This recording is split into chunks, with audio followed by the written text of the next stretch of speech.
आइए बच्चों, आज का सेशन की शुरुआत करते हैं।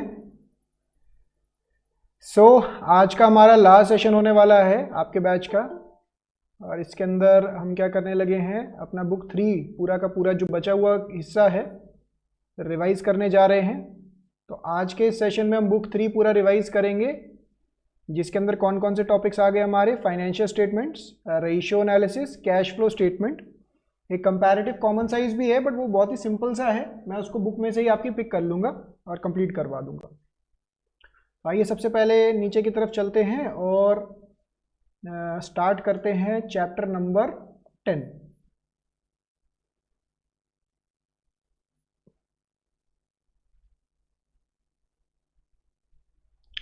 बुक 3 जो कि आपके 20 मार्क्स कैरी करती है बच्चों, आपको किस तरीके से कवरेज करना है ध्यान से देखिएगा। आइए इसकी शुरुआत कर लेते हैं।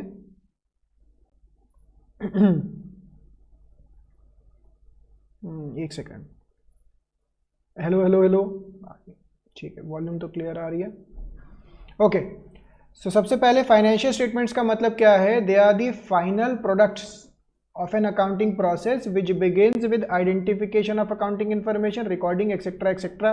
सिंपल भाषा में फाइनेंशियल स्टेटमेंट्स का मतलब क्या होता है, balance sheet, statement of P&L, notes to accounts and cash flow statement. आपके फाइनेंशियल स्टेटमेंट्स ये तीनों चारों चीजें हो गई, balance sheet, statement of P&L, notes to accounts, cash flow statement. तो अगर आप ध्यान से समझते होंगे तो बैलेंस शीट और स्टेटमेंट ऑफ P&L इसका फॉर्मेट आता है शेड्यूल 3 के अंदर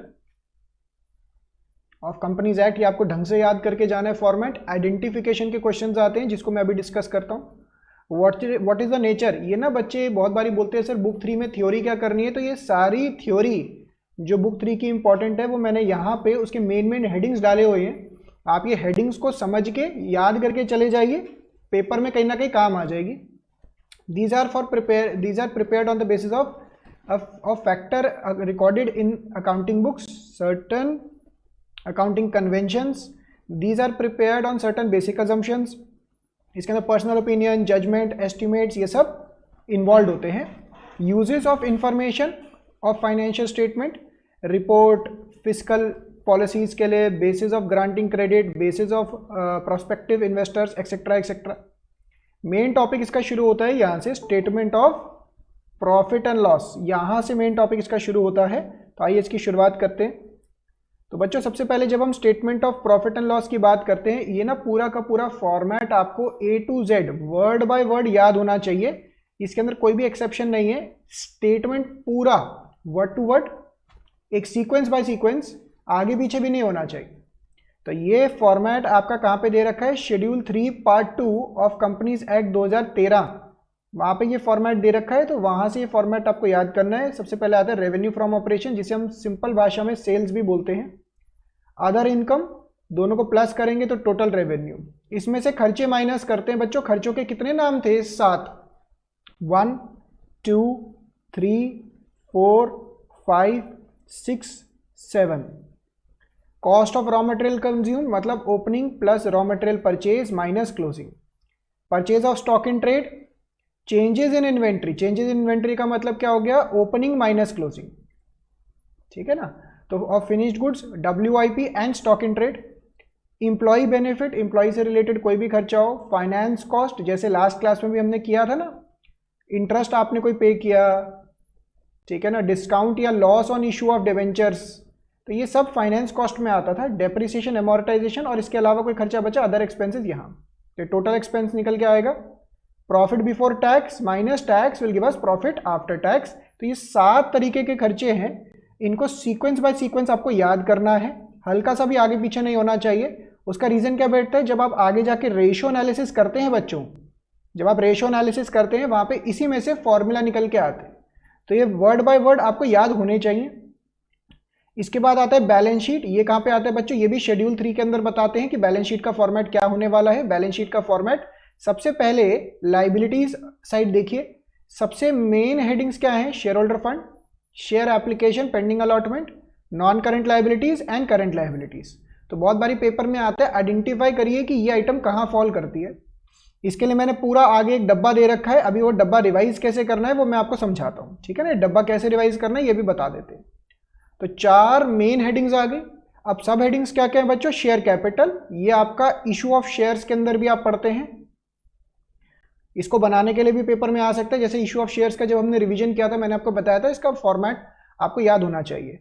रिजर्व्स एंड सरप्लस आता है, money received against share warrant, ये आपके सिलेबस में नहीं है, ये भी आपके सिलेबस में नहीं है। नॉन करंट लाइबिलिटी के अंदर बच्चों long term borrowings, deferred tax liability, others long term liabilities and long term provisions. इसमें से डेफर्ड टैक्स लाइबिलिटी आपके सिलेबस में नहीं है, इसका मतलब आपके सिलेबस में, मीनिंग आपके सिलेबस में नहीं है। करंट लाइबिलिटी के अंदर short term borrowing, trade payables, other current liabilities and short term provisions, ये सब आ गया। उसके बाद बच्चों एसेट साइड पे अगर आप देखेंगे तो इसके मेन हेडिंग्स क्या क्या हो गए? दो ही है मेन हेडिंग्स, एक तो नॉन करंट एसेट्स और एक हो गया current assets. Non current assets में कितनी हेडिंग्स हो गई? Property, plant, equipment and tangible assets, non current investment, deferred tax assets, long term loans and advances and other non current assets. Property plant equipment को further 4 हिस्सों में divide कर रखा है। Property plant equipment, intangible assets, capital work in progress and intangible assets under development. तो यहां पे देखा जाए मेन हेडिंग 2 है, मेन हेडिंग पहली के अंदर 5 सब हेडिंग्स है और करंट एसेट के अंदर 6 सब हेडिंग्स है। ये आपको ना वर्ड बाय वर्ड सारी चीजें याद होनी चाहिए। फॉर्मेट मैंने आपको क्लासेस में भी काफी टाइम दिया था याद करने के लिए, तो अगर आपको ये फॉर्मेट अभी भी याद नहीं है, फ्री के नंबर है, इसको जरूर करके जाइए। ये इजी टॉपिक है एंड स्कोरिंग टॉपिक है, ये फॉर्मेट एज इट इज याद कर लीजिए। नेक्स्ट, अब बच्चों ये देखिए एक ऑपरेटिंग साइकिल का भी क्वेश्चन आता है। हालांकि ऑपरेटिंग साइकिल आपको कैलकुलेट करने के लिए नहीं आएगा, बट आपको ये समझ में आना चाहिए कि ऑपरेटिंग साइकिल का कहाँ यूजेज आ सकता है। जैसे मान लीजिए हम नॉन करंट एसेट्स को कैसे क्लासीफाई करते हैं? जो 12 महीने से ज्यादा के लिए हो, यूजुअली हम यही बोलते हैं, ठीक है ना। और करंट एसेट क्या हो गए? जो विद इन 12 मंथ्स मैच्योर हो जाए या लिक्विडेट हो जाए। अब इसके साथ ना एक और कंडीशन होती है कि करंट एसेट वो होता है जो विद इन 12 मंथ्स या ऑपरेटिंग साइकिल हो, विच एवर इज हायर, तो उसको भी हम करंट एसेट बोलते हैं। तो ऑपरेटिंग साइकिल अगर आपको गिवन है, अगर आपको ऑपरेटिंग साइकिल फॉर एग्जांपल आपका ऑपरेटिंग साइकिल 15 महीने का है और आपका वो एसेट जो है वो लिक्विडेट हो जाएगा विद इन 13 मंथ्स, तो वो भी करंट एसेट की तरह क्लासीफाई होगा, क्योंकि वो with in operating cycle liquidate हो रहा है। कहने का मतलब क्या है बच्चों? यहाँ पे आप अगेन करंट एसेट को कब बोलते हो? जब वो विद इन 12 मंथ्स होती है। बट आपको इसके अलावा ऑपरेटिंग साइकिल का भी लिमिट चेक करना होता है कि भाई ऑपरेटिंग साइकिल के विद इन हो रही है, तो उस केस में क्या होगा? तो भी वो करंट एसेट बन जाएगा। अब ये ऑपरेटिंग साइकिल कैसे आता है बच्चों? परचेज ऑफ रॉ मटेरियल, कितना टाइम लग रहा है उसको प्लस करिए, वर्क इन प्रोग्रेस में कितना टाइम लग रहा है, फिनिश्ड गुड्स को इन्वेंट्री में रखने के लिए कितना टाइम लग रहा है, डेटर्स पे कितना टाइम लग रहा है, और वापस कैश में कन्वर्ट हो गया। तो ऑपरेटिंग साइकिल ऐसे निकल के आता है कि रॉ मटेरियल में कितना टाइम लग रहा है, वर्क इन प्रोग्रेस में, फिनिश्ड गुड्स में और डेटर्स में, इन सबको प्लस कर दीजिए। दोबारा से क्या कह रहे हैं? क्वेश्चन में आ सकता है कि एसेट कितने टाइम पे लिक्विडेट होंगे वो गिवन है और ऑपरेटिंग साइकिल निकालना है। तो निकालने के लिए मुश्किल है। आपके पेपर में कैसे क्वेश्चन आ सकते हैं मैं दिखा देता हूं, एक सेकंड रुकिए।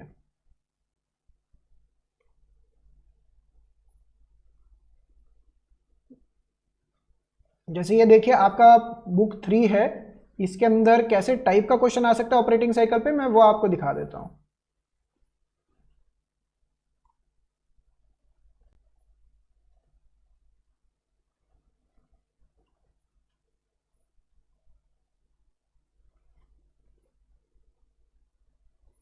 ऐसे टाइप का क्वेश्चन आ सकता है आपको कि भैया ये आपके पास डेटा है,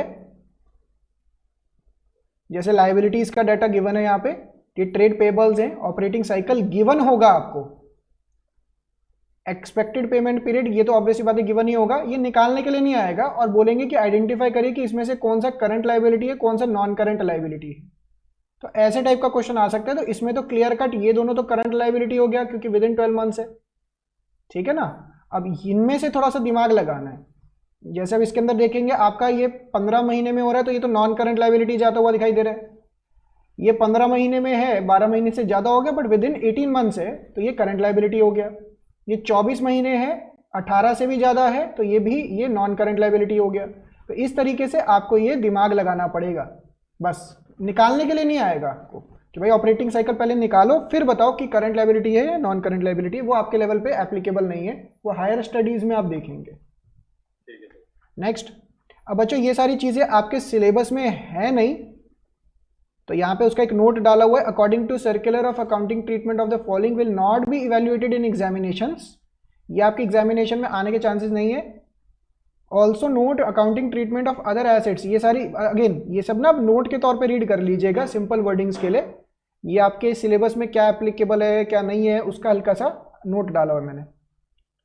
अब बच्चों यहाँ पे देखिए, ये बताने के लिए पेपर में जरूर आएगा कि भाई ये आइटम है, जैसे अगर मैं इसको छुपाऊं, आपको आइटम का लिस्ट गिवन होगा और बोलेंगे बताओ इसका मेन हेडिंग क्या है और सब हेडिंग क्या है। तो जैसे ये आइटम आ गई, जैसे डिवेंचर है, डिवेंचर कहाँ जाता है, non current liability, long term borrowing, के पेपर में आइडेंटिफिकेशन वाले श्योर शॉर्ट क्वेश्चन आएंगे। तो आपको ना ये बुक्स में लिस्ट सारी की सारी गिवन है, मैंने आपको क्लासेस के दौरान भी बोला होगा इसको रीड करने के लिए, और जरूर एक बार रीड मार के जाइए, आपको सारी एंट्रीज में दिक्कत नहीं आएगी। अगर ये जैसे 67 आइटम्स मैंने डाली हुई हैं इसमें, तो इसमें से 5-10 ऐसी आइटम होंगी जो आपको तंग कर रही होंगी, तो उनको सर्कल कर लीजिए। सर्कल करने के बाद क्या होगा कि आपको जब रिवीजन करना होगा दोबारा से लास्ट में, तो उसको करके जाइए। उसी कुछ भी आ सकता है, ये रीड करके पूरा जाना है आपने, अगर आपने अभी तक नहीं किया है तो इसको रीड जरूर करके जाइए। इंपॉर्टेंट कुछ नहीं, अभी रीड मार के जाना है पूरा, ठीक है। इसके अलावा बच्चों यहाँ पे देखिए कि आपका प्रॉफिट एंड लॉस का भी यहाँ पे दे रखा है, बट पीएनएल में से आने के थोड़े से चांसेस कम होते हैं। एक बार इसको भी आप रीड जरूर मार लीजिएगा, मैं इसके ऊपर डिस्कशन नहीं कर रहा हूँ क्योंकि ये पूरा मेमोरी बेस्ड पार्ट हो गया। मेमोरी बेस्ड का मतलब क्या है कि अगर आपको फॉर्मेट याद है तो ऑब्वियस ही बात है ये सारा हिस्सा आपका कवरेज उसी से हो जाएगा, फॉर्मेट से ही। फॉर्मेट याद होना यहाँ पे जरूरी है। नेक्स्ट, अच्छा इसके बाद ना आपकी बुक के अंदर एक चैप्टर नंबर 2 आता है, आप सबकी बुक के अंदर ना एक चैप्टर नंबर 2 आता है जो पूरा थ्योरी है। बच्चा कहता है सर ये थ्योरी का चैप्टर कैसे करना है, अगेन मैं दोबारा से बता दूं, यहाँ पे देखिए ये उसका पूरा का पूरा थ्योरी का मेन हिस्सा सारा लिखा हुआ है, एक ही पेज में लिखा हुआ है। एक पेज आप ये ढंग से कर लीजिए, आपका काफी हद तक थ्योरी कवर हो जाएगा। आइए इसको भी समझा देते हैं। Meaning of financial statement analysis. बच्चों फाइनेंशियल स्टेटमेंट्स का मतलब ही क्या होता है, balance sheet, PNL, cash flows etcetera, उसका एनालिसिस मतलब उसको देखना कि भैया क्या प्रॉब्लम्स आ रही हैं, उसके अंदर क्या ठीक चीजें हैं, उसको चेक करना, एनालिसिस करना। The process of critical evaluation of financial information contained in financial statements in order to understand and make decisions regarding the operations of the firm is called financial statement analysis. अब objective and significance क्या होता है बच्चों कि financial statement का analysis क्यों करते हैं। सिंपल सी बात समझिए, जैसे आपने ब्लड टेस्ट करवाया, अब ब्लड टेस्ट का करवाने के बाद आपका ब्लड टेस्ट का रिपोर्ट आता है। अब ये रिपोर्ट को दिखाने के लिए आप किसके पास जाते हो, डॉक्टर के पास जाते हो, और डॉक्टर आपका रिपोर्ट का एनालिसिस करता है और बताता है कि आपके खून में ये कमी है या ये प्रॉब्लम्स आई हैं। यही होता है ना। वैसे ही आप फाइनेंशियल स्टेटमेंट्स का भी एनालिसिस कर रहे हैं, और क्यों कर रहे होते हैं, टू जज the financial stability of the enterprise, कि भाई कितनी स्टेबल कंपनी है। To measure the short term and long term solvency, भाई कितने लंबे समय में या छोटे समय में क्या कंपनी चल पाएगी ढंग से। To measure the operating efficiency and profitability, क्या डे टू डे ऑपरेशंस ढंग से चल रहे हैं, क्या प्रॉफिट मेकिंग ऑर्गेनाइजेशन है या नहीं। To compare intra firm position, intra मतलब विद इन द फर्म और इंटर मतलब फर्म वर्सेस फर्म। अगर आपको अपना कंपैरिजन किसी और कंपनी के साथ करना है तो क्या आप कर सकते हो, अगर फाइनेंशियल स्टेटमेंट एनालिसिस करके। विद इन दी फर्म, भाई पिछले साल मेरा परफॉर्मेंस कैसा था, इस साल मेरा परफॉर्मेंस कैसा गया। To assess the future prospects of the enterprises, भाई भविष्य में हमें क्या लग रहा है कि हमारी कंपनी कहाँ जाएगी, वो भी एनालिसिस से हमें आइडिया लग जाता है। Types of financial statement analysis. Financial statement analysis can be classified into 4 parts, external analysis, internal, horizontal, vertical. इसका मतलब क्या हो गया बच्चों, एक्सटर्नल एनालिसिस बाहर वाले जो एनालिसिस कर रहे हैं, इंटरनल मतलब आपके इंप्लॉइज वगैरह जो कर रहे हैं, एक्सटर्नल मतलब क्या हो गया जैसे गवर्नमेंट जो एनालिसिस कर रही है, horizontal analysis year by year, ठीक है ना, और vertical analysis with in a year. ये इसको ऐसा समझ लीजिए, जो हम कॉमन साइज और कंपैरेटिव पढ़ते हैं ना, वो यही एनालिसिस की बात कर रहा होता है, हॉरिजॉन्टल एंड वर्टिकल। अभी कॉमन साइज और कंपैरेटिव का भी मैं रिवीजन करवाऊंगा, वो तो बहुत ही स्कोरिंग क्वेश्चन है। Uses and advantages of financial statement analysis, security analysis, credit, debt, dividend decision में हेल्प करता है, जनरल बिजनेस एनालिसिस। अगेन अगर पेपर में ये लिखने के लिए आए, जो हेडिंग अगर आप याद कर रखी है, जो आपको हेडिंग से समझ में आ रहा है ना एज ए लेमैन, वही आपको लिखना है। जैसे डिविडेंड डिसीजन में कैसे हेल्प करेगा भाई, कंपनी के पास अगर प्रॉफिट होंगे तो ही तो डिविडेंड डिक्लेयर करेगा, ठीक है ना, कितना डिविडेंड डिक्लेयर करें या ना करें। क्रेडिट एनालिसिस, क्या कंपनी को उधारी देना ठीक है या नहीं है, क्या वो उधार वापस लौटाने की हिम्मत रखती है या नहीं रखती है, एंड सो ऑन। लिमिटेशंस क्या है, just a study of interim reports, window dressing हो सकती है इसके अंदर, मतलब आप ओवर इन्फ्लेट भी कर सकते हो revenues. Use of diverse procedures, qualitative aspects are ignored, जैसे ऑनेस्टी वगैरह। हिस्टोरिकल डाटा को इग्नोर करते हैं। Price level changes, that is inflation को आप इग्नोर करते हैं। नॉट फ्री फ्रॉम बायस, आपका अगेन बायसनेस इन्वॉल्व होता है, जजमेंट इन्वॉल्व होता है इसके अंदर, क्योंकि जजमेंट इन्वॉल्व हो जाता है, इसी वजह से प्रॉब्लम आती है।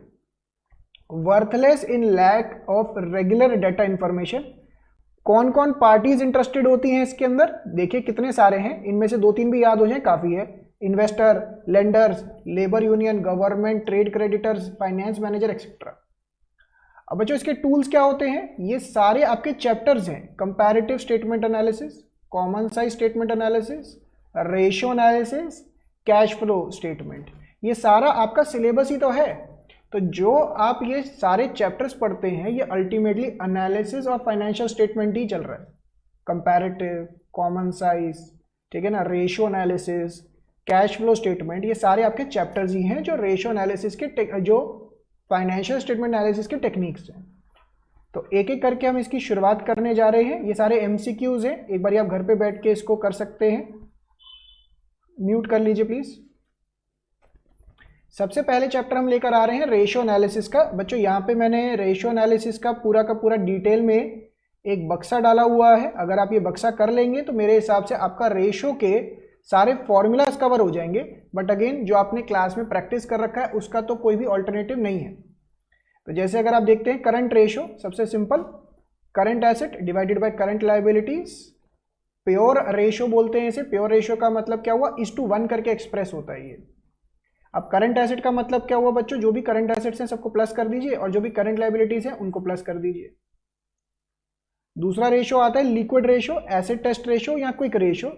लिक्विड एसेट्स और क्विक एसेट्स का फॉर्मूला होता है current asset minus prepaid expense minus inventory, ठीक है ना। तो इसे कहते हैं हम लिक्विड एसेट्स या quick assets. Divided by current liability तो सेम, अगेन ये क्विक प्योर रेशियो है तो 1:1 करके आएगा, बाकी सब कुछ सेम है। तो यूजुअली बच्चा पहले दोनों रेशियो करके ऐसा समझता है कि मेरे को सब आ गया चैप्टर में, जबकि असलियत में तो जो रेशियोज की शुरुआत होती है वो बाद में होती है। बाद में शुरुआत का मतलब क्या है, यहां से जो रेशियोज आते हैं ना, जो सॉल्वेंसी रेशियोज हो गए या लॉन्ग टर्म सॉल्वेंसी रेशियोज हो गए, यहां से आते हैं। जैसे debt to equity and so on. इसको समझाने के लिए आइए मैं एक चार्ट के थ्रू समझाता हूं। ये चार्ट ना मैंने आपको क्लास में भी बनवाया था बैलेंस शीट का। अगर यहाँ पे बैलेंस शीट है, यहाँ पे आ रहा है नॉन करंट एसेट्स, यहाँ पे आ गया current assets, share holders funds, share holders funds के बाद आता था यहाँ पे नॉन करंट लायबिलिटीज, फिर करंट लायबिलिटीज। तो इस तरीके से आपका पूरा फॉर्मेट बनता था।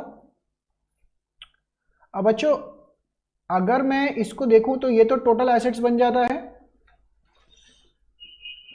म्यूट कर लीजिए।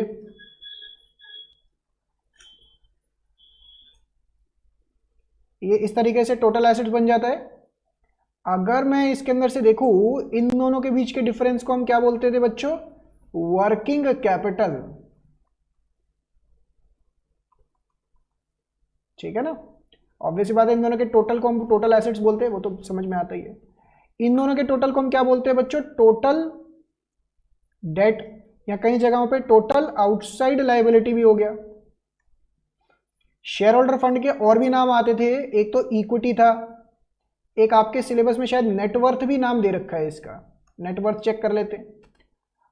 उसके अलावा बच्चों अगर मैं इन दोनों का टोटल कर दूं, share holder fund plus non current liability, इसे क्या बोलते थे, कैपिटल इंप्लॉयड, या नेट एसेट्स। और नेट एसेट्स निकालने का दूसरा तरीका क्या था, non current asset plus current asset minus current liability, ये भी एक तरीका था। तो ये सारे आपके फॉर्मूला बन जाते हैं लॉन्ग टर्म सॉल्वेंसी रेशियोज के लिए। उसी चीज को घुमा घुमा के अलग अलग नाम दे दे के आपके सामने आता है। जैसे debt to equity, debt to equity मतलब लॉन्ग टर्म डेट की बात कर रहे हैं यहाँ पे। लॉन्ग टर्म डेट का मतलब क्या हो गया आपका, non current liabilities divided by equity that is share holders funds. अगला आ जाता है बच्चों total assets to debt ratio. Total assets का मतलब क्या हो गया, ये वाला total assets divided by non current liabilities. Proprietary, अच्छा यस, नेटवर्थ नहीं था शायद आपके इसके सिलेबस में, आपके इसमें प्रोप्राइटरी रेशियो, प्रोप्राइटरी फंड्स नाम दे रखा है इसका, नेटवर्थ नहीं था, प्रोप्राइटरी फंड्स है नाम एक और इसका ना, शेयर होल्डर्स फंड्स का। तो प्रोप्राइटरी रेशियो का मतलब क्या हो गया बच्चों, share holders funds that is this divided, या इसका एक और नाम है प्रोप्राइटरी फंड या equity divided by total assets. तो this divided by total assets. Next interest coverage ratio, यहां पे एक छोटा सा फॉर्मूला आता था वो याद रखना है, earning before interest and tax minus interest will give us earning before tax. इसके अंदर से टैक्स माइनस कर देंगे तो अर्निंग आफ्टर टैक्स आ जाएगा। तो आपको सिंपली क्या कह रहे हैं, इंटरेस्ट डिनोमिनेटर में आ गया, earning before interest and tax numerator में आ गया। ये चीज आपको कैलकुलेट करने के लिए यहां पे बोल रहे हैं। Debt to capital employed ratio, long term debt that is non current liabilities divided by capital employed जिसे हम नेट एसेट्स भी बोलते हैं। तो अगर आपको ये वाला फॉर्मेट याद हो गया ना, ये वाला फॉर्मेट याद हो गया, इससे जितने मर्जी फॉर्मूला बना लो। मतलब क्या है कि मान लो आपको ये गिवन है, मान लो आपको ये गिवन है, ये गिवन है, तो ये निकालना है तो निकल जाएगा। अगर आपको टोटल गिवन है तो कुछ ना कुछ डाटा, मैंने आपको क्लासेस में ना फॉर्मूला रटने के लिए नहीं बोला था, मैंने कहा था ये फॉर्मेट याद कर लीजिए, वैल्यू जो जो गिवन है वो पुट करो, बैलेंसिंग फिगर कुछ ना कुछ निकल के जरूर आ जाएगा। अगला आता है एक्टिविटी या टर्नओवर रेशियोज। यहां पे बच्चों मैंने आपको याद करने का क्या स्टाइल बताया था कि जैसे लिखा हो इन्वेंट्री टर्नओवर, तो टर्नओवर न्यूमरेटर में आ जाएगा, जो टर्नओवर से पहले लिखा होगा ना इन्वेंट्री वो डिनोमिनेटर में आ जाएगा। तो जो भी टर्नओवर रेशियोज हैं सबके अंदर यही होगा कि टर्नओवर यानी कि सेल्स या उससे मिलता जुलता आइटम न्यूमरेटर में आ जाएगा, और डिनोमिनेटर में क्या आ जाएगा, डिनोमिनेटर में जो टर्नओवर से पहले लिखा होगा ना वो आ जाएगा। जैसे यहां पे देखिए टर्नओवर से पहले वर्किंग कैपिटल है तो डिनोमिनेटर में वर्किंग कैपिटल आ गया। तो यहां पे एक एक करके चलते हैं। सबसे पहले इन्वेंट्री टर्नओवर रेशियो जिसका नाम लिखा हुआ है cost of revenue from operation. अब बच्चों cost of revenue from operation का मतलब क्या था, COGS। तो ये दो तरीके से निकल सकता था, याद करिए, एक 11वीं क्लास के हिसाब से और एक 12वीं क्लास के हिसाब से। 11वीं क्लास के हिसाब से मैंने आपको क्या फॉर्मेट याद दिलाया था, trading account, opening stock, purchase, direct expense, sales, closing stock, gross profit, इस तरीके से था। अब opening stock plus purchase plus direct expense minus closing stock, ये COGS होता है। या दूसरा तरीका क्या था, सेल्स में से क्या माइनस कर दो बच्चों, ग्रॉस प्रॉफिट। ये क्या था आपका 11वीं क्लास का कॉन्सेप्ट। अच्छा 12वीं क्लास के हिसाब से आपके कितने तरीके के खर्चे थे, 7 तरीके के खर्चे थे। कितने तरीके के, 7 तरीके के। Raw material consumed, purchase of stock in trade, change in inventory, employee का खर्चा, फाइनेंस का खर्चा, डेप्रिसिएशन एंड अदर्स। तो अगर मैं इनमें से पहले 3 खर्चे जोड़ दूं ना तो वो COGS है, जिसे हम 12वीं की भाषा में cost of revenue from operation भी बोलते हैं। तो ये आपको फॉर्मूलाज याद होने चाहिए। यस बोलिए सर, जो डायरेक्ट एक्सपेंसेस के एग्जांपल्स क्या हैं? डायरेक्ट एक्सपेंसेस के एग्जांपल्स आपको एग्जैक्ट चाहिए, मतलब सारे चाहिए या 2-4 बता दूं? 2-4। जैसे डायरेक्ट एक्सपेंस का वैसे मतलब ये होता है कि जो भी फैक्ट्री में खर्चे हो रहे होते हैं दैट इज डायरेक्ट एक्सपेंस।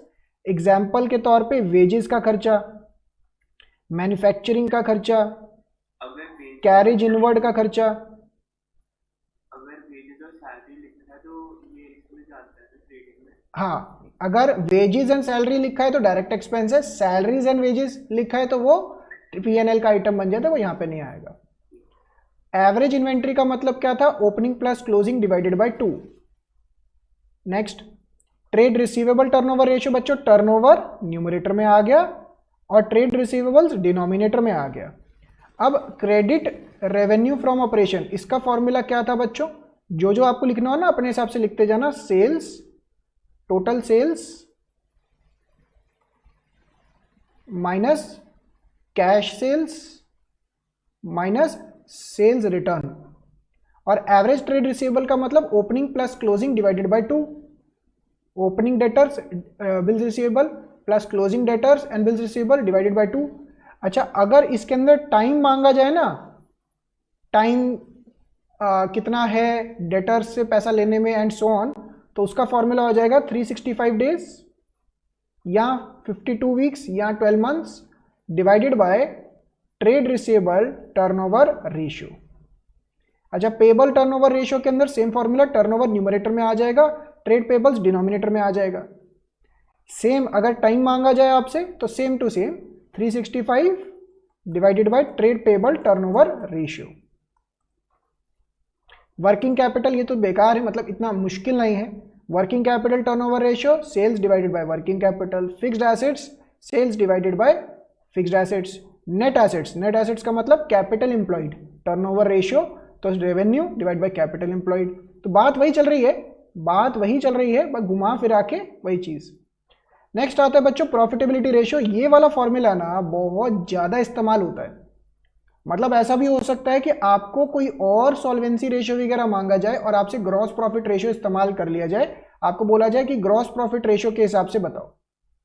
अब ग्रॉस प्रॉफिट निकालने के लिए अगेन फॉर्मूला क्या था बच्चों, sales minus COGS is equal to GP. अब सीओजीएस के मैंने आपको क्या फॉर्मूला बताए थे, एक तो 11वीं के हिसाब से, एक 12वीं के हिसाब से।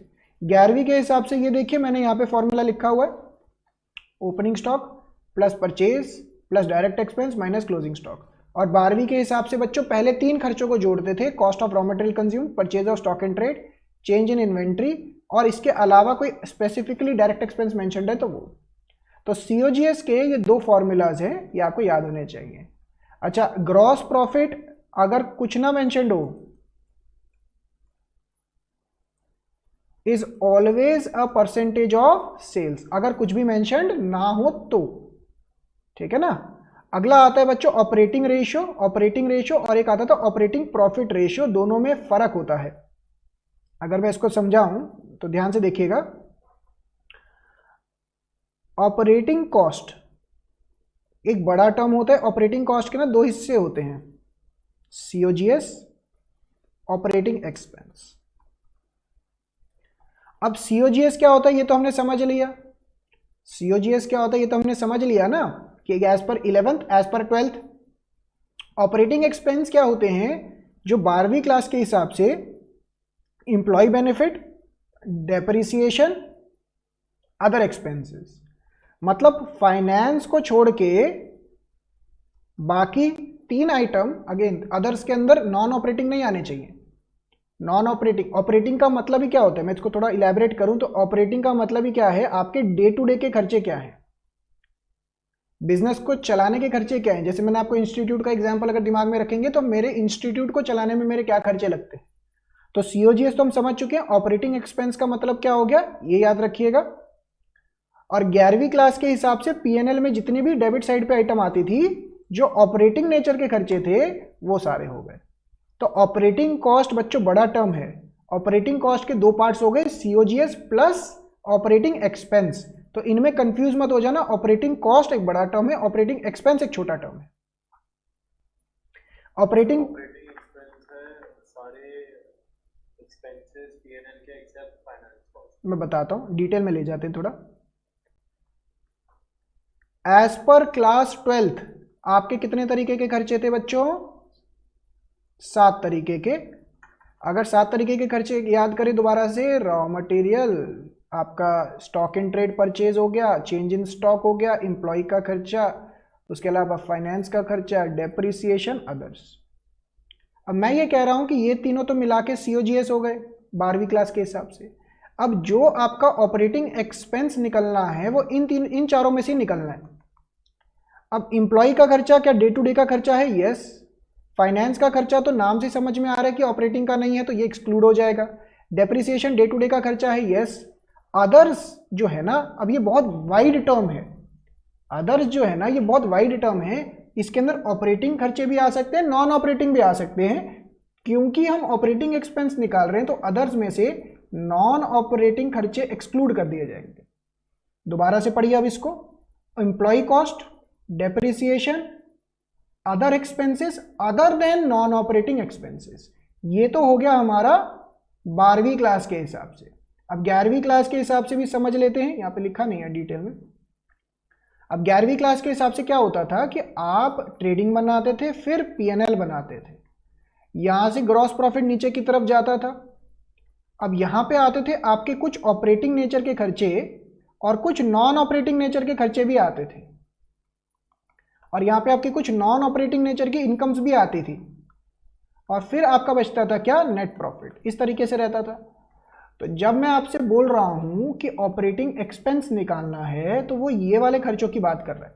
11वीं क्लास में ऐसा कोई डेफिनेशन डिफाइंड नहीं था कि ये 3-4 आइटम ही लेनी है। वो लार्जर एक डेफिनेशन दे देते थे कि ऑपरेटिंग एक्सपेंस का मतलब वो सारे खर्चे जो आपके डे टू डे के खर्चे हैं बिजनेस को चलाने के लिए। तो सीओजीएस प्लस ऑपरेटिंग एक्सपेंस, ये बन जाता था आपका operating cost. Clear?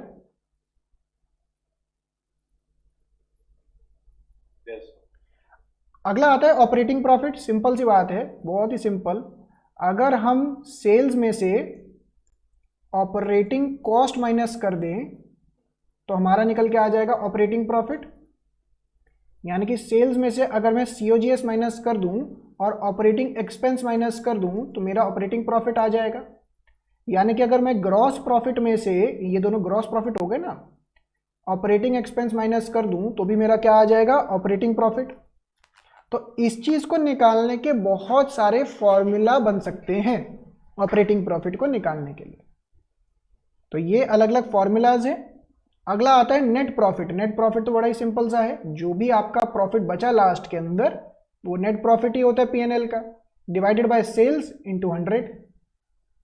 Return on investment, अच्छा इसका फॉर्मूला नहीं लिखा हुआ यहाँ पे। रिटर्न ऑन इन्वेस्टमेंट या रिटर्न ऑन कैपिटल एम्प्लॉयड का फॉर्मूला नहीं है। इसका फॉर्मूला था earning before interest and tax divided by capital employed into 100। Earning before interest and tax ये भी आप समझ चुके हैं, कैपिटल एम्प्लॉयड भी समझ चुके हैं, इंटू 100। तो ये आपके सारे फॉर्मूलाज हैं। अगेन बच्चों, मैं आपको सिर्फ फॉर्मूलाज का रिकैप करवा रहा हूं। जो आपने क्लासेस के दौरान प्रैक्टिस किया है उसको एक बारी जरूर देख के जाइएगा। बिना उसके आप ये रिकैप करके ही सिर्फ जाएंगे तो सक्सेसफुल नहीं है। नेक्स्ट चैप्टर इसके बाद आता है बच्चों आप सबका फेवरेट, कैश फ्लो स्टेटमेंट। आइए इसका भी क्विक रिकैप ले लेते हैं।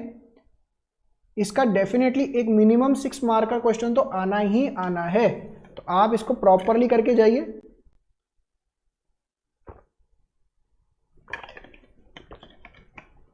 जैसे कल मेरे कुछ स्टूडेंट से डिस्कशन हुआ, उनको दिक्कत आ रही है, तो इस चैप्टर को आप लास्ट में उठा लीजिए। जोन से भी चैप्टर आपको तंग कर रहे हैं ना, उसको लास्ट में उठा लो, कोई प्रॉब्लम नहीं है, बट एक बार देख के जरूर जाइए, छोड़ के नहीं आना है पेपर में। लास्ट में जो आधा घंटा बचेगा ना, आप ये स्ट्रेटेजी याद रखना बच्चों। पहला 2 घंटा जो 1.5 घंटा जो होगा ना आपका अकाउंट्स का या कोई भी पेपर का, वो सबसे बढ़िया जाता है। उसके अंदर आप वो सब करिए जो आपको बड़े ढंग से आता है, अच्छे से अटेम्प्ट करिए, और वो आपका एक पासिंग परसेंटेज बिल्डअप करता है। अगला 1 घंटा थोड़ा सा मीडियोकर टाइप पेपर अटेम्प्ट हो रहा होता है, और आखिरी आधा घंटा अगर आपके पास बच रहा है एक्स्ट्रा, तो वो सारे क्वेश्चंस करने का ट्राई करिए जो आपको आते हैं, नहीं आते हैं, कुछ छोड़ के मत आइए। ये मत करिए कि 2.5 घंटे में पेपर खत्म हुआ दे के आ गए, नहीं। जितना आप कर सकते हैं मैक्सिमम कवरेज करके आइए, पेपर का प्रॉपरली करके आइए, क्योंकि आपका राइटिंग प्रैक्टिस, टाइमिंग का ध्यान रखते हुए वो सारी चीजें आपको पिकअप करनी है। कैश फ्लो स्टेटमेंट बच्चों, यहां पे आपका अकाउंटिंग स्टैंडर्ड 3 काम आता है। कैश फ्लो स्टेटमेंट के पॉइंट ऑफ व्यू से 3 तरीके की एक्टिविटीज होती है। ऑपरेटिंग, जो कि आपकी कौन सी होती है बच्चों? डे टू डे का कैश आना या जाना। दूसरा एक्टिविटी कौन सा था? Investing activities. इन्वेस्टिंग एक्टिविटीज जो आप लॉन्ग टर्म के लिए एसेट्स खरीदते बेचते हो। फाइनेंसिंग एक्टिविटीज कि आप पैसा कहां से अरेंज कर रहे हो, where is the funding coming from.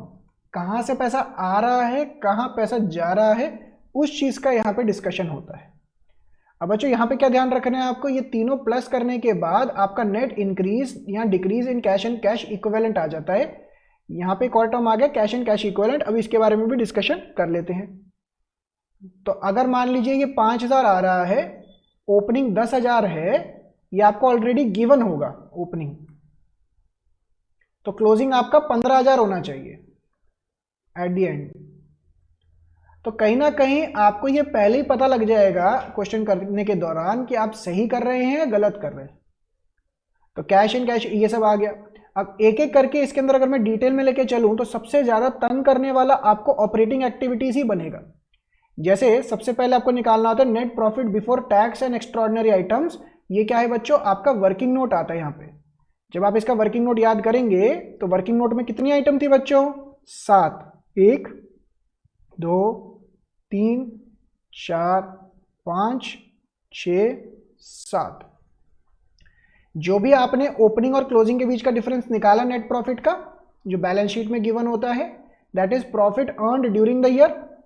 Closing minus opening करेंगे तो प्रॉफिट ड्यूरिंग द ईयर आ जाएगा निकल के। इसमें transfer to reserve add back करेंगे, proposed dividend of previous year ये ऐड बैक कर देंगे, interim dividend of current year add back कर देंगे। ध्यान रखना है बच्चों, प्रपोज्ड या फाइनल डिविडेंड कौन से साल का, पिछले साल का। इंटरम डिविडेंड कौन से साल का, ड्यूरिंग द ईयर का। अच्छा, प्रोविजन फॉर टैक्स कौन से वाला, करंट ईयर का, क्योंकि पिछले साल का जो प्रोविजन फॉर टैक्स होगा वो तो पेमेंट कर दिया होगा ना। एक्स्ट्रा ऑर्डिनरी आइटम्स अगर कोई डेबिट कर रखी है स्टेटमेंट ऑफ P&L में वो ऐड बैक कर देंगे, और एक्स्ट्रा ऑर्डिनरी इनकम्स अगर कोई क्रेडिट कर रखी है तो वो माइनस कर देंगे। इसके अलावा कोई रिफंड ऑफ टैक्स है तो वो भी माइनस कर देंगे। तो ये 7 आइटम हैं जो अगर पूरे उसमें आ रही हैं तो यही वर्किंग नोट में ही आएंगी, और इसका बैलेंस निकालने के बाद आपका यहाँ पे पहुंच जाएंगे आप। इसमें बच्चों आपको non operating non cash expenses add back करने पड़ते हैं।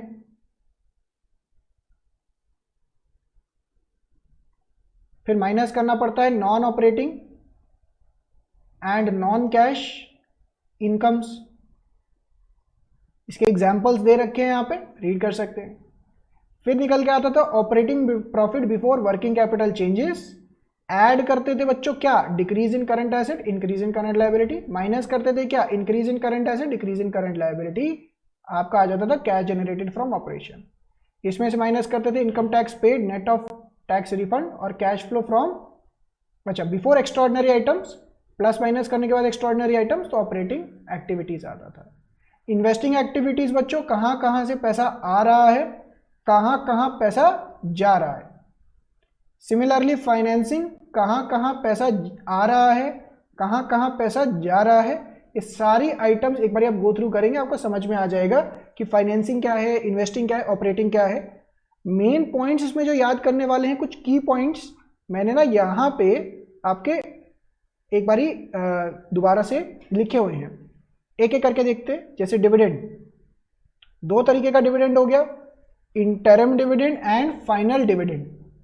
Interim dividend and final dividend बच्चों दोनों के दोनों डिविडेंड का क्या करेंगे, एक तो फाइनेंसिंग एक्टिविटी में से माइनस हो जाएगा और ऑपरेटिंग एक्टिविटी का जो वर्किंग नोट बनेगा उसमें प्लस हो जाएगा। इंटरम डिविडेंड कौन सा होता है, जो ड्यूरिंग द ईयर प्रपोज किया, ड्यूरिंग द ईयर ही पे कर दिया। प्रपोज या फाइनल डिविडेंड कौन सा होता है, जो पिछले साल प्रपोज किया और पेमेंट कब कर रहे हैं, during the current year. Dividend on preference shares बच्चों याद रखना है कि अगर इक्विटी शेयर कैपिटल पे आप पे कर रहे हो डिविडेंड, तो बाय डिफॉल्ट आपने प्रेफरेंस शेयर कैपिटल पे करना ही है, क्योंकि प्रेफरेंस शेयर का मतलब ही क्या होता है कि अगर इक्विटी वालों को पैसा मिलेगा तो उससे पहले प्रेफरेंस वालों को पैसा देना है। ठीक है ना, ये सब उसी के ऊपर नोट लिखा हुआ है। एक है बच्चों प्रोविजन फॉर टैक्स का नोट देख लीजिए। प्रोविजन फॉर टैक्स आपके लिए एक लायबिलिटी की तरह होता है। Opening balance, closing balance. जो ओपनिंग वाला बैलेंस है इसके बाद हम टैक्स पे करते हैं। हमने कैसे पढ़ा था बच्चों, याद करिए, याद करिए, मैंने आपको समझाया कैसे था इसके अंदर कि पिछले साल का जो डिविडेंड होता है ईयर 1, ईयर 2, ईयर 3, पिछले फर्स्ट ईयर का जो डिविडेंड है उसका पेमेंट हम सेकेंड ईयर में करेंगे, और सेकेंड ईयर का जो डिविडेंड है उसका पेमेंट हम थर्ड ईयर में करेंगे। तो जो फर्स्ट ईयर का डिविडेंड होता है ना, उसको पे हम सेकेंड ईयर में करते हैं, और जो सेकेंड ईयर का होता है उसका पेमेंट हम थर्ड ईयर में करते हैं, बट यहाँ पे प्रोविजन जरूर क्रिएट करते हैं। तो जो डिविडेंड, जो हमारा टैक्स था उसका पेमेंट हमने कब करना है, ये कौन से टैक्स की पेमेंट की बात चल रही है, ऑफ द प्रीवियस ईयर, जिसको हमने इस साल पे किया है। इस एग्जांपल के अकॉर्डिंग ईयर 1 का डिविडेंड, ईयर 1 का टैक्स, ठीक है ना। तो टैक्स पेड ये कौन सा है, फर्स्ट ईयर का, और ये प्रोविजन फॉर टैक्स कौन सा बनाया है हमने, ईयर 2 का। अगर क्वेश्चन में कुछ भी मेंशन ना हो तो ओपनिंग बैलेंस का पेमेंट कर देते हैं और क्लोजिंग बैलेंस का ही प्रोविजन बना देते हैं। यही चीज यहां पे भी लिखी हुई है। Preliminary expenses is written off in the year they are incurred, it is shown as operating activity because it is neither investing nor financing. Preliminary expense is an extraordinary item. तो याद रखना है बच्चों, प्रिलिमिनरी एक्सपेंस क्या है, extraordinary item है। Treatment of goodwill, ये point याद रखना, अगर गुडविल डिक्रीज हो रहा है तो ये राइट ऑफ हो रहा है, PNL non operating non cash expense में प्लस हो जाएगा ऑपरेटिंग एक्टिविटी में। बट अगर इंक्रीज हो रहा है गुडविल तो ये इन्वेस्टिंग एक्टिविटी में चला जाएगा, क्योंकि इन्वेस्टिंग एक्टिविटी का पार्ट बन जाता है। ये वाला चार्ट बड़ा इंपॉर्टेंट है। एंटरप्राइज अगर अदर एंटरप्राइजेज है तो कैश, अगर इंटरेस्ट पे किया है फाइनेंसिंग एक्टिविटी, इंटरेस्ट या डिविडेंड रिसीव किया है इन्वेस्टिंग एक्टिविटी, डिविडेंड पे किया है फाइनेंसिंग एक्टिविटी। बट अगर फाइनेंशियल एंटरप्राइज है, जैसे मान लो एनबीएफसी हो गई, बैंक हो गया, या कोई ऐसा फाइनेंस से रिलेटेड एक्टिविटी करता है, तो डिविडेंड पेड तो सेम ही रहेगा। क्या बोल रहा हूं मैं, डिविडेंड पेड तो सेम ही रहेगा। बाकी तीनों एक्टिविटीज जो होगी ना, इंटरेस्ट मिला, इंटरेस्ट पे किया, डिविडेंड मिला, ये तीनों एक्टिविटीज ऑपरेटिंग बन जाती है, यानी कि उनका डे टू डे काम बन जाता है। आप मुझे खुद सोच के बताइए ना, बैंक का, एनबीएफसी का, एनबीएफसी मतलब नॉन बैंकिंग फाइनेंशियल कॉर्पोरेशन का डे टू डे का काम क्या है, लोन देना लोन लेना। तो उनका डे टू डे का काम क्या है, इंटरेस्ट देना इंटरेस्ट लेना।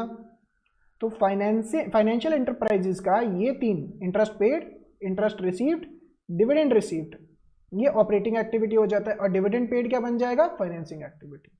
तो ये डिफरेंस आ जाता है जो आपको पेपर के पॉइंट ऑफ व्यू से भी याद रखना है। हाँ, ये देखिए, ये बड़ा फेवरेट एडजस्टमेंट आता है फिक्स्ड एसेट्स का। अब बच्चों, फिक्स्ड एसेट्स अकाउंट बनाने के दो तरीके होते हैं। एक होता है रिटर्न डाउन वैल्यू मेथड, जिसे नेट मेथड भी बोलते हैं, और एक दूसरा मेथड होता है जिसे बोलते हैं हम एट कॉस्ट या फिर ग्रॉस मेथड। अब यहां पे देखिएगा क्या करना होता है, opening balance of asset, closing balance of asset. आपने कोई एसेट बेचा, आपने कोई एसेट खरीदा, नुकसान हो गया, फायदा हो गया, और डेप्रिसिएशन इधर आ गया। अब बच्चों ये कहां आइटम जाती है, ये ऑपरेटिंग एक्टिविटी में माइनस, ये इन्वेस्टिंग एक्टिविटी में माइनस, ये इन्वेस्टिंग एक्टिविटी में प्लस, ये ऑपरेटिंग एक्टिविटी में प्लस, ये ऑपरेटिंग एक्टिविटी में प्लस। कुछ रूल्स इसके याद रखने हैं, इसको मैं ऐसे दिखाता हूं। Generally purchase of fixed assets balancing on the debit side. क्या कह रहे हैं, अगर डेबिट साइड पे बैलेंसिंग फिगर बचे, डेबिट साइड पे, and depreciation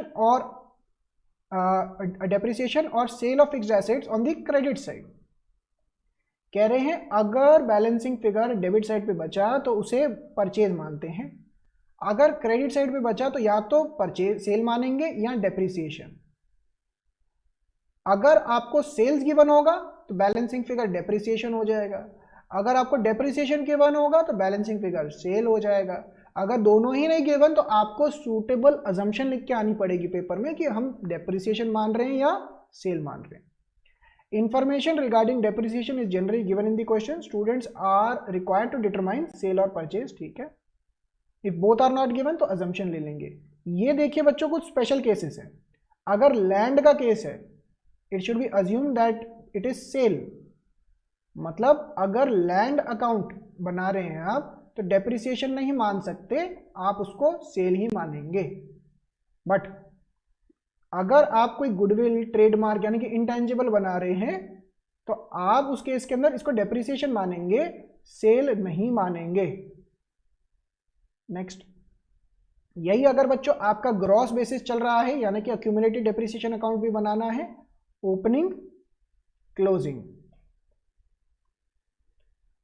purchase, sale, profit, loss, सब कुछ सेम है। Depreciation during the year. यहां पे ना आपको क्या ध्यान रखना है, यहां पे वो एक वर्किंग नोट बनता है, cost minus depreciation, book value निकलेगा, फिर माइनस करेंगे सेल वैल्यू, तो प्रॉफिट या लॉस निकल के आएगा। तो आपको पेपर में ये ध्यान रखना है कि भाई जब भी आपको accumulated depreciation, provision for depreciation बनाने के लिए आएगा, एक तो इसका ओपनिंग क्लोजिंग गिवन होगा, दूसरा जो भी डेप्रिसिएशन आज तक मशीन पे लगा है ना, ये रिवर्स हो जाता है और ऊपर चला जाता है, इसका कहीं इफेक्ट नहीं आता है, इसका कहीं इफेक्ट नहीं आता, बस इसको ऊपर भेजना होता है। अच्छा, इसके अलावा और क्या ध्यान रखना है बच्चों आपको, और ये ध्यान रखना है कि भाई आपको क्वेश्चन के अंदर वर्किंग नोट में कॉस्ट गिवन है या बुक वैल्यू गिवन है। बहुत बारी बच्चे इसमें गड़बड़ कराते हैं। जब आप ये नोट बना रहे हैं ना, ये बड़े ध्यान से पढ़िएगा कि आपको क्वेश्चन के अंदर cost of the asset given है या book value of the asset given है। बच्चों के प्री बोर्ड में मैं बहुत बारी देखता हूँ ये क्वेश्चन आता है, बच्चे गड़बड़ कराते हैं, तो ये चीज का भी आपको ध्यान रखना है कि क्या चीज चल रही है। अच्छा, bank overdraft and cash credit are borrowings, thus these two items are treated in financing activities. कुछ छोटे छोटे point, bonus shares are not shown in the cash flow statement. बच्चों जब आप बोनस शेयर मतलब फ्री के शेयर्स जब बांट रहे होते हैं, तो ये शेयर्स का इफेक्ट आपका कैश फ्लो स्टेटमेंट पर नहीं आता, क्योंकि ना कैश आ रहा है ना कैश जा रहा है। In the absence of information, अगर फॉर एग्जाम्पल क्वेश्चन में लिखा है 10% debentures has been redeemed and 8% debentures has been issued, तो ये हम लास्ट डे पे मान के चलेंगे। क्या मतलब हुआ, अगर क्वेश्चन में लिखा है 10% डिवेंचर, 8% न्यू डिवेंचर, और ये नहीं बता रखा कि कब आपने नए डिवेंचर इशू किए या आपने पुराने डिवेंचर रिडीम किए, तो बच्चों आपको याद होगा ये हिडन एडजस्टमेंट होता है ना। तो इसका क्या करना होता है, इसका आपने इंटरेस्ट निकालना होता है।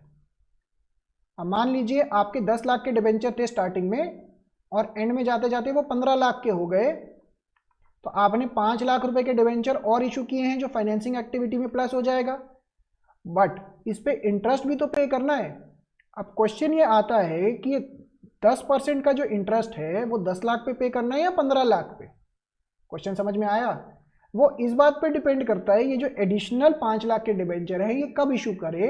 तो अजम्पशन ये है कि अगर क्वेश्चन में कुछ भी मेंशन ना हो, तो एडिशनल डिवेंचर जो इशू कर रहे हो या रिडीम कर रहे हो, ये कब करने का मानेंगे, एंड ऑफ द ईयर के अंदर, लास्ट डे पे। शेयर इशू एक्सपेंसेस या अंडरराइटिंग कमीशन, ये फाइनेंसिंग एक्टिविटी होता है और फाइनेंसिंग एक्टिविटी में से माइनस हो जाता है। तो फटाफट से बताएं बच्चों, क्या ये समझ में आया हमें, बोलिए यस और नो।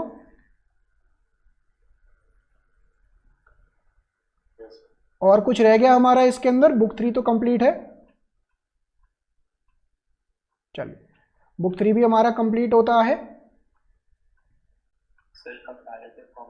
अच्छा यस यस, वेट, ये रहा आपका कंपैरेटिव कॉमन साइज। तो इसके लिए ना मैं आपकी बुक ही ले आया हूं। Yes yes, comparative common size रह गया है बच्चों। 4 तरीके के फॉर्मेट्स, 4 तरीके के क्वेश्चन याद रखिएगा इसमें, बस 4 तरीके के सिर्फ। पहला कंपैरेटिव बैलेंस शीट, दूसरा कंपैरेटिव पीएनएल, तीसरा कॉमन साइज बैलेंस शीट, चौथा कॉमन साइज पीएनएल। तो ये 4 तरीके के फॉर्मेट्स आपको याद रखने हैं। ये जरूर आएगा 4 नंबर का क्वेश्चन, और मुफ्त के नंबर हैं ये, आपको बड़ा काम आएगा। आइए एक एक करके देख ले। जैसे एक क्वेश्चन ये रहा कंपैरेटिव बैलेंस शीट का। अब इसके अंदर क्या है बच्चों, प्रीवियस ईयर, करंट ईयर। पहले मैं इसको ऐसे समझाता हूं, जब भी आप इसका फॉर्मेट बनाएंगे ना, हेडिंग वेडिंग प्रॉपरली लिखने के बाद आपके 1 2 3 4 5 6 हमेशा 6 कॉलम ही बन रहे होंगे, हमेशा, चाहे कंपैरेटिव हो चाहे कॉमन साइज हो, 6 कॉलम ही बन रहे होंगे। आपको करना क्या होता है, कंपैरेटिव के अंदर प्रीवियस ईयर, करंट ईयर, इन दोनों के बीच का चेंज निकालना होता है। जैसे अगर ये हो गया ए, ये हो गया बी, तो यहाँ पे हो जाएगा बी माइनस ए, बी माइनस ए। तो 4 लाख नेगेटिव, 1,50,000 टोटल का, एक्सेट्रा। अब ये जो परसेंटेज चेंज निकालना है, ये कैसे निकलेगा, C divided by original A into 100। तो सबका परसेंटेज चेंजेस निकल के आ जाएगा। तो आपका ये हो गया कंपैरेटिव बैलेंस शीट। एक एक क्वेश्चन चारों का कर लीजिएगा। पहला इसको लिख लो, फिर अगला आता है बच्चों क्या, comparative profit and loss.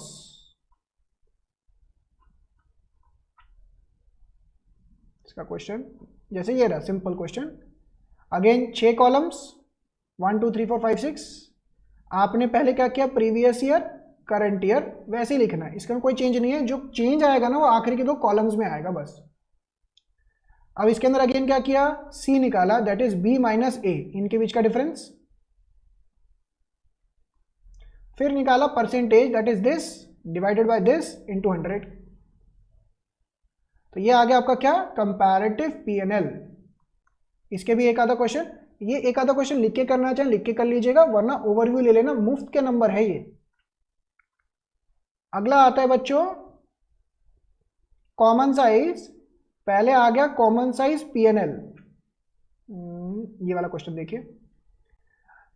Again previous year, current year, ये आ गया बच्चों सेल्स, और बाकी सारा अरेंजमेंट हो गया। अब जब आपने इसके अंदर कॉमन साइज में परसेंटेज निकालना है तो आप ऐसे निकालेंगे, डिनोमिनेटर में सेल्स, न्यूमरेटर के अंदर जो भी वैल्यू है इंटू 100। तो 7,20,000 divided by 10 lakh into 100, 8,70,000 divide by 12,50,000 into 100 and so on. तो न्यूमरेटर डिनोमिनेटर सेल्स रहेगा। तो जैसे इस साल के अंदर देखिए 20,000 divided by 10 lakh into 100, 30,000 divide by 10 lakh into 100, 8 lakh divide by 10 lakh into 100 and so on. अच्छा इसके अंदर क्या हो गया, 8,70,000 divide by 12,50,000 into 100 and so on. तो सेल्स को डिनोमिनेटर मानना है, जबकि कॉमन साइज बैलेंस शीट में क्या करना है बच्चों। मैं इसका ढंग का क्वेश्चन ये देखिए, दोबारा से अरेंज किया, total as a denominator of total लेना है। 12 lakh divided by total, 6 lakh divided by total, 2 lakh divided by total, 18 lakh divided by total, 6 lakh divided by total and so on. तो इसको टोटल से डिवाइड करना है, इसको टोटल से डिवाइड करना है। तो ये फर्क है बस, बाकी सब कुछ सेम है। इसके सबके एक एक क्वेश्चन करके चले जाइएगा, काफी है। इससे के साथ ये वाला चैप्टर भी कंप्लीट होता है। यस बताएं। सर वो मिसिंग वैल्यू वाले भी आते हैं? कंपैरेटिव कॉमन साइज में मैंने कम देखा है, मिसिंग वैल्यू वाले आने के लिए चांसेस कम है। प्रैक्टिस करनी चाहिए। अभी ओवरव्यू ले लीजिए, आपको इस टाइम पे लिख के नहीं करने की जरूरत। आप ओवरव्यू ले लीजिए, आपको समझ में आ जाएगा। इस चैप्टर में ज़्यादा दम नहीं है, तो आपके अगर डाउट है तो ओवरव्यू लेने में कोई परेशानी नहीं है, कि बाय चांस अगर आ जाए तो आप रेडी होने चाहिए। ठीक है, चलिए। तो इसके साथ हमारा सिलेबस का रिवीजन तो कंप्लीट होता है।